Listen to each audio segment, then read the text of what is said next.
Hello there, this is Will, and I'm going to be doing some problems today. You should have already seen the video, Introduction to Proofs. In that video, I stated I would do exercises on page 347 and 349, and I just did not get to them. So on this video, we're going to do exercises from 349, and I think we'll do problems number 1, 2, and 3 to start off with, and maybe we'll do some more as we go. Over here to the right, I have all the rules of inference, right? So rules of inference. Hopefully you can see them in the video. But they're all over here. And so let's go ahead and get started. So number 1 on page 349 kind of goes like this, right? You got premise 1 here. I'm going to number them even though they're not numbered in the book by the author. And then I'm going to denote the conclusion by a slash, and so A or C and B here. So that's going to be our conclusion. The main part of this exercise is we're just trying to figure out how we can get to this conclusion from these premises here, right? And what a proof is it's kind of just outlining those steps. So on line 3 here, I'm going to write my next step that I take, or valid move from the rules of inference. And the first thing I really look at here, and this is just kind of how I do it in my head, is I look at the connectives. And I see we have conjunction here, and I see we have disjunction here, right? And I also see that in the premise we have A and we have B, and I see an A right here and a B over here, right? So it seems like the only thing I don't have is this C, and I know I have this connective. So I just look over here at the rules, and I see this rule addition, right?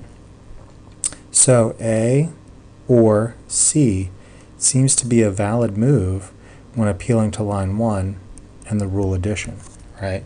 I mean, I'm using, the general form P, therefore P or Q, right? I'm using that general form, and it doesn't matter what the actual letters are. As long as I follow this this general form, I know that this is actually a valid argument, right? So each move, right? Each move is a valid argument, right? Which means that the truth of the premises guarantees the truth of the conclusion. And that's just something really interesting to know, that these are all valid arguments, right? These 9 rules, the first ones at least, are all valid arguments. The substitution or replacement rules are a little bit different, but let's just continue. So I'm looking here at line number 4, and here's the connective, right? And so what connective or what rule would allow me to connect B here with what I've just created from the rules of inference? Well, I look over here at my rules and I see that there's conjunction. So let's see if that works. So A or C, and I'm just writing from line 3 here, and B. Seems to be a valid move from lines 2 and 3 and the rule conjunction, right? So, ooh, that's nasty. Okay, all right, conjunction. Sorry for the handwriting there. So that's just kind of, it's a messy process. It's a little bit creative. It's not like an algorithmic thing, but I think that I think that does it there. I think that that's the problem. So now that I've pointed out some of that, some of the things that I think of, let's go on to the next one. Right? Like let's see here. All right. So here's number 2. Let's see here. It seems like the premise says, if D, then E, and man, this is really sticking. If D, then E. Man, I really, that's kind of not a good E. All right, if D, then E. All right, and premise 2 is going to be D and F. And then the conclusion I'm just going to denote with E over here. Gosh, this is It's just horrible. Maybe it's the color. I'm just fidget with this here. D, yeah, there we go, and E. Nope, that's not going to do it. Hold on. All right, let's see here. So D and F, therefore E, right? So kind of the main thing that we're looking for here is how do we get to this conclusion from these premises, right? And we see E is right here. So E is right there. Well, how do we get there? Well, to get E, we're going to need this D here, right? Because if we look at this connective, right, we know that there's a rule over here called modus ponens. Modus ponens. If you see it, it's right here. Modus ponens states, if P, then Q, P, therefore Q. Remember, this is a valid argument. So if I have these two kind of premises, it'll guarantee the conclusion's truth. So that's really important for us. So if we look here, we'll see that we have the general form and we have the D right here. Well, how do we get the D? Well, in line 3, we just write D. Line 2, this is horrible. 2 and simplification, right? Simplification.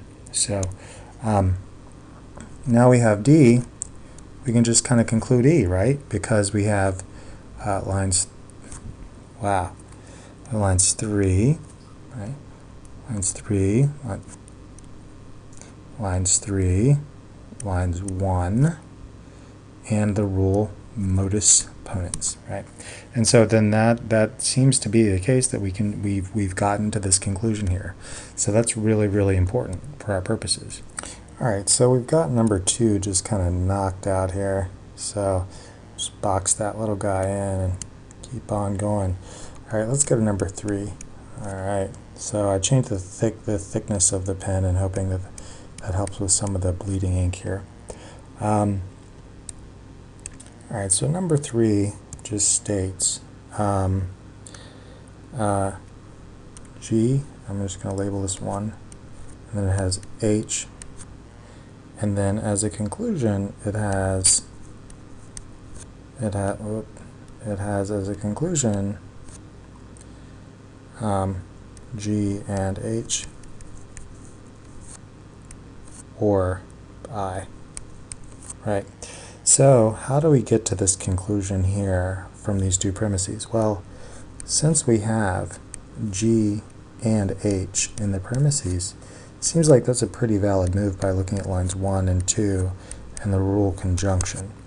Then when we look at line 4, G and H or I, looks like a pretty valid move from lines 3 and the rule addition, right? And that just pretty much gets us to our conclusion. So just be mindful,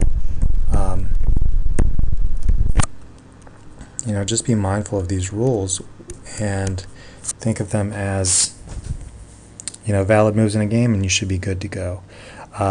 I will do maybe one video on indirect proof and maybe some other replacement rules, but I'm not sure that'll be necessary. I think once you get the hang of this, everything else should just be pretty simple. So see you in the next video.